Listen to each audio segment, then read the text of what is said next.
घोर अंधेरे में डूबा हुआ एक बंद कमरा। एक मेज और उस पर रखी हुई सिर्फ 2 पेंसिल्स। और इनके बीच शुरू हो चुका है एक अधूरा खेल। कभी सोचा है क्या होता है जब आप अनजाने में एक ऐसे खेल के नियम तोड़ देते हैं जिनकी सजा सिर्फ और सिर्फ मौत है। हेलो दोस्तों, मैं हूं अभय और आप देख रहे हैं खूनी फ्रीक्वेंसी का एक और डरावना एपिसोड। अगर आपको हॉरर स्टोरीज पसंद हैं तो चैनल को सब्सक्राइब जरूर करें। बचपन के खेल याद है? कितने मासूम, कितने सिंपल लगते थे, है ना?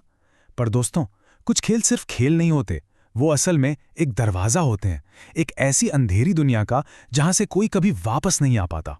ये कहानी है ग्वालियर के एक बोर्डिंग स्कूल के उन 4 दोस्तों की जिन्होंने बस खेल खेल में शैतान को ही दावत दे दी।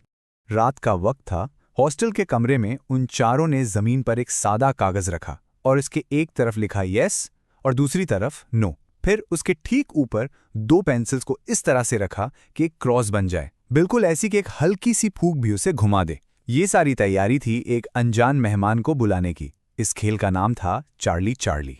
उनमें से एक लड़का था सूरज। उसने अपनी कांपती हुई आवाज में धीरे से पूछा, चार्ली चार्ली, क्या तुम यहां हो? कमरे में एक अजीब सी खामोशी छा गई, सिर्फ उनकी सांसों की आवाज आ रही थी। उनका एक दोस्त रवि ये सब देखकर हंस रहा था। उसके लिए ये सब बस बच्चों का एक खेल था। सूरज ने हिम्मत जुटाकर एक बार फिर पूछा और इस बार सबकी सांसें रुक गईं। उनकी आंखों के सामने ऊपर रखी पेंसिल बिल्कुल हौले हौले अपने आप हिली और सीधा यस पर आकर ठहर गई। अचानक से उस कमरे की हवा बर्फ जैसी ठंडी हो गई। लेकिन रवि, उसको अभी भी ये सब एक मजाक लग रहा था। उसने उस अनजान शक्ति का मजाक उड़ाते हुए तंजिया लहजे में पूछा, चाली, क्या तुम बेवकूफ हो? ये उसकी जिंदगी की सबसे बड़ी गलती साबित होने वाली थी। जैसे ही रवि ने यह सवाल पूछा, कमरे का बल्ब एक झटके से बुझ गया। घोर काला अंधेरा, और उस अंधेरे में उन्हें अपने सामने सिर्फ 2 लाल आंखें दिखाई दे रही थी। ऐसी आंखें जो गुस्से से, नफरत से उन्हें घूर रही थी। एक ऐसी दहशत उन पर तारी हुई कि उनकी चीखें भी उनके हलक में ही जमकर रह गई। देखिए, हर खेल के कुछ नियम होते हैं, पर कुछ खेल ऐसे भी होते हैं जिनके नियम नहीं, रीति रिवाज होते हैं। एक अनुष्ठान, किसी को बुलाने का, और इन रिवाजों में एक छोटी सी भूल की भी गुंजाइश नहीं होती, क्योंकि यहाँ अंजाम बेहद भयानक होता है। जापान में एक ऐसा ही खेल मशहूर है जिसका नाम है द बाथ गेम। ये खेल दरुमा-सान नाम की एक आत्मा को बुलाता है। कहते हैं ये एक ऐसी औरत की बदरूह है जो अपने बाथटब में नहाते हुए बुरी तरह गिरी, उसकी एक आंख पानी के नल से टकराकर निकल गई और वो वहीं तड़प तड़प कर मर गई। 14 साल की एक लड़की लारा ने अकेले इस खेल को खेलने का फैसला किया। उसने ठीक रात के 11 बजे अपने बाथरूम का बाथटब पानी से भरा, फिर आंखें बंद किए नल की तरफ मुंह करके बैठ गई और अपने बाल धोते हुए एक मंत्र दोहराने लगी। तभी उसे अपने ठीक पीछे किसी की मौजूदगी साफ महसूस हुई। नियम के मुताबिक उसने पूछा, तुम बाथटब में क्यों गिरी थी?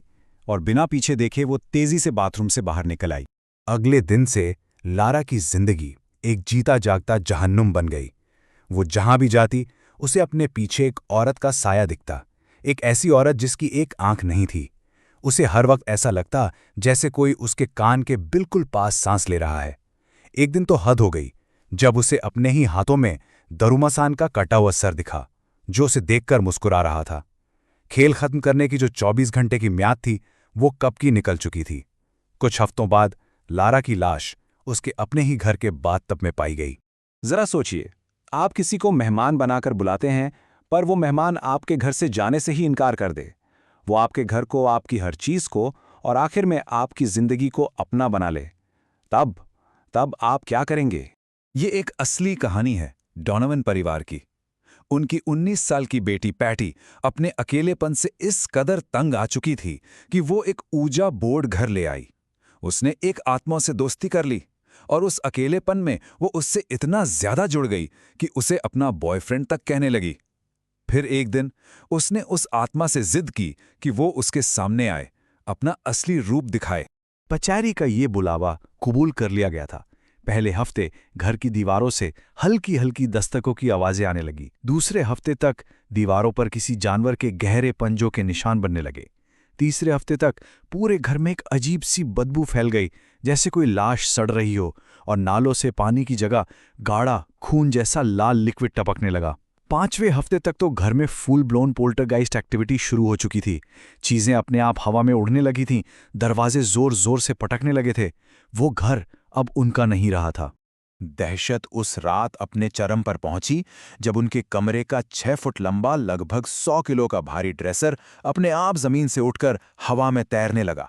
उस दिन डॉनोवन परिवार समझ गया कि उनका सामना किसी मामूली भटकती आत्मा से नहीं है।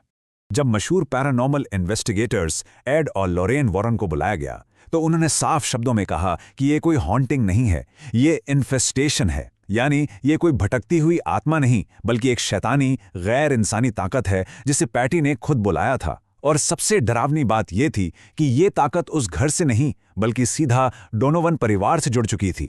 लेकिन इन सबसे डरावना नियम वो होता है जो आपको पता ही नहीं होता। एक ऐसा नियम जो कहता है कि खेल शुरू तो आप कर सकते हैं, लेकिन उसे खत्म करने का हक आपके पास नहीं है। मेक्सिको का सारा सरिता गेम ऐसी ही एक दास्तान है। कहते हैं 2 जुड़वा बहनों की आत्माओं को बुलाने के लिए 2 सिक्के उछाले जाते हैं। अगर दोनों पर हेड्स आएं, इसका मतलब वो खेलने के लिए तैयार हैं। पर इस खेल का सबसे खतरनाक नियम आखिरी है। खेल छोड़ने के लिए भी आपको उन्हीं आत्माओं से इजाजत लेनी पड़ती है, और जवाब में 2 हेड्स आना जरूरी है। रॉजर और एमा ने यह खेल एक मजाक में शुरू किया था, पर उस मजाक की कीमत रॉजर के भाई लियाम को अपनी जान देकर चुकानी पड़ी। अपने भाई की मौत से बुरी तरह डरकर जब उन्होंने खेल छोड़ने की इजाजत मांगी तो हर बार सिक्कों का जवाब नो आया। वो पूछते रहे बार बार लगातार, पर उन्हें खेल से जाने की इजाजत कभी नहीं मिली। ये सारी कहानियां हमें बस एक ही चीज सिखाती हैं। वो दरवाज़ा खोलने का फैसला आपका हो सकता है, उस अंधेरी दुनिया में झांकने की हिम्मत शायद आप कर भी लें, लेकिन याद रखिएगा, उस दरवाजे को बंद करने का हक सिर्फ उनके पास है जिन्हें आपने उस पार से इस पर बुलाया है। क्योंकि कुछ खेल सिर्फ और सिर्फ हारने के लिए बने होते हैं। तो बताइए, क्या आप खेलने के लिए तैयार हैं?